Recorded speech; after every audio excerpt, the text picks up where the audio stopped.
महाराष्ट्र में इस साल स्थानीय निकाय चुनाव होने हैं, जिसको लेकर महाराष्ट्र के तमाम सियासी दलों ने अपनी अपनी तैयारियां शुरू कर दी हैं। विधानसभा चुनाव के बाद महाराष्ट्र में अक्टूबर महीने में मिनी विधानसभा का चुनाव देखने को मिल सकता है। दरअसल मुंबई, पुणे, छत्रपति संभाजीनगर, नवी मुंबई, ठाणे, वसई विरार और भाईंदर समेत राज्य की 29 महानगर पालिकाओं, 257 नगर पालिकाओं, 26 जिला परिषदों और 288 पंचायत समितियों के लिए चुनाव होना है। लेकिन मुंबई, ठाणे और पुणे जैसी बड़ी महानगर पालिकाओं पर सभी दलों की नजर है। ऐसे में बीजेपी समेत तमाम सियासी दल गठबंधन और अकेले दोनों तरह से चुनावी मैदान में उतरने की तैयारियों में लगे हैं। देखा जाए तो चुनावों से पहले सियासी हलचल तेज है। वहीं महाराष्ट्र में इन दिनों एक नए गठबंधन की चर्चा जोरों से हो रही है और वो है ठाकरे भाइयों के बीच होने वाला सियासी गठबंधन। लेकिन इस गठबंधन की चर्चाओं के बीच देवेंद्र फडणवीस की एंट्री ने सियासी हलचल बढ़ा दी है। हालांकि गठबंधन की पटकथा तैयार की जा रही है। ऐसे में सबके मन में एक ही सवाल है और वो सवाल ये है कि यदि ठाकरे ब्रदर्स एक साथ आते हैं तो महाराष्ट्र की सियासत में क्या कुछ अलग हो सकता है। नमस्कार, मैं हूं पूर्णिमा शुक्ला और आप देख रहे हैं 24 न्यूज की खास पेशकश ठाकरे पावर। जी हां, इन दिनों न सिर्फ ठाकरे भाइयों के गठबंधन की चर्चा हो रही है, बल्कि उनके सियासी ताकत को भी समझने का प्रयास किया जा रहा है। वैसे महाराष्ट्र में ये दो भाइयों की सियासी राहें जब से जुदा हुई, तब से ही इन्हें गठबंधन में रहना तक गंवारा नहीं रहा।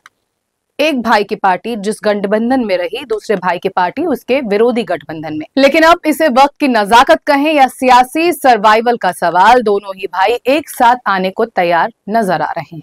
संकेतों और संबोधनों के जरिए एकजुटता की स्क्रिप्ट लिखी जा रही है और चर्चा है कि महाराष्ट्र के आगामी निकाय चुनाव से पहले दोनों भाइयों के साथ आने का आधिकारिक ऐलान हो सकता है।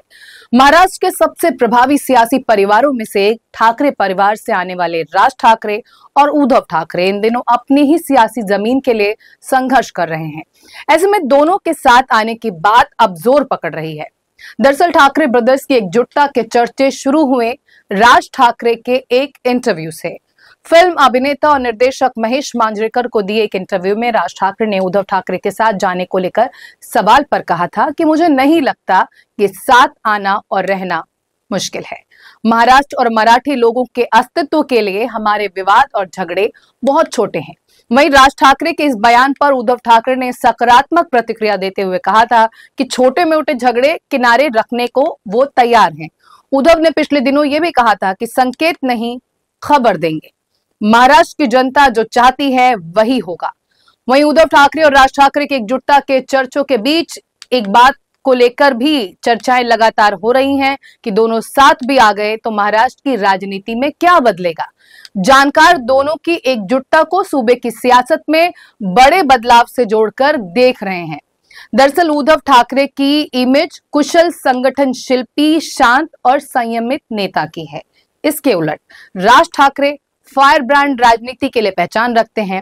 राज ठाकरे और उद्धव ठाकरे के साथ आने से बड़ा बदलाव ये होगा कि बाला साहेब ठाकरे की सियासी विरासत को लेकर शिवसेना यूबीटी और महाराष्ट्र नवनिर्माण सेना के बीच चल रही त्रिकोणीय लड़ाई सीधे फाइट में बदल जाएगी।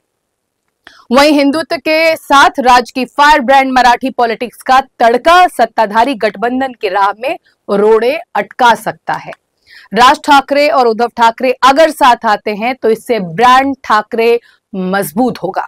उद्धव ठाकरे की संयमित सियासत वाली शैली पसंद करने वाले वोट बैंक के साथ राज्य के आने से युवा वर्ग का समर्थन भी पार्टी को मिल सकता है। शिवसेना की सियासत में उद्धव के अचानक उभार से पहले तक शिवसेना के नेताओं और कार्यकर्ता का एक बड़ा वर्ग राज ठाकरे में बाल ठाकरे की छवि देखता था। कभी बाला साहेब ठाकरे की सियासत विरासत के नैसर्गिक वारिस माने जाने वाले राज और उद्धव ठाकरे साथ आ जाते हैं तो ये शिवसेना शिंदे गुट के साथ ही बीजेपी के लिए भी चुनौतीपूर्ण होगा। हालांकि ठाकरे ब्रदर्स की सियासी ताकत चुनावी आंकड़ों के आईने में देखें तो तस्वीर उतनी मजबूत नहीं दिखती।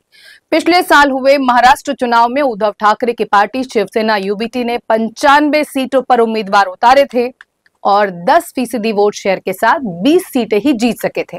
वहीं राज ठाकरे की पार्टी ने 125 सीटों पर चुनाव लड़ा और 1.6% वोट शेयर के साथ 0 पर सिमट गई। दो गठबंधनों की सीधी फाइट में मन से भले ही 2% के आंकड़े तक भी नहीं पहुंच सकी हो, लेकिन करीबी मुकाबले वाली कई सीटों पर पार्टी को जीत हार के अंतर से अधिक वोट मिले थे। आपको बता दें कि राज ठाकरे की पार्टी ने 2009 के महाराष्ट्र चुनाव से अपना सियासी डेब्यू किया था। तब पार्टी को 5.7% वोट शेयर के साथ 13 सीटों पर जीत मिली थी। वहीं शिवसेना को तब 16.3% वोट शेयर के साथ 44 विधानसभा सीटों पर जीत हासिल हुई थी। हालांकि इसके बाद राज ठाकरे की पार्टी के प्रदर्शन में गिरावट आती गई। 2014 में महाराष्ट्र चुनाव में एमएनएस ने 219 सीटों पर उम्मीदवार उतारे और केवल एक ही जीत हासिल की। तो पार्टी का वोट शेयर भी पिछले चुनाव के 5.7 से गिरकर 3.2% पर आ गया। वहीं 2019 में भी पार्टी 2.3% वोट शेयर के साथ केवल एक सीट ही जीत सकी।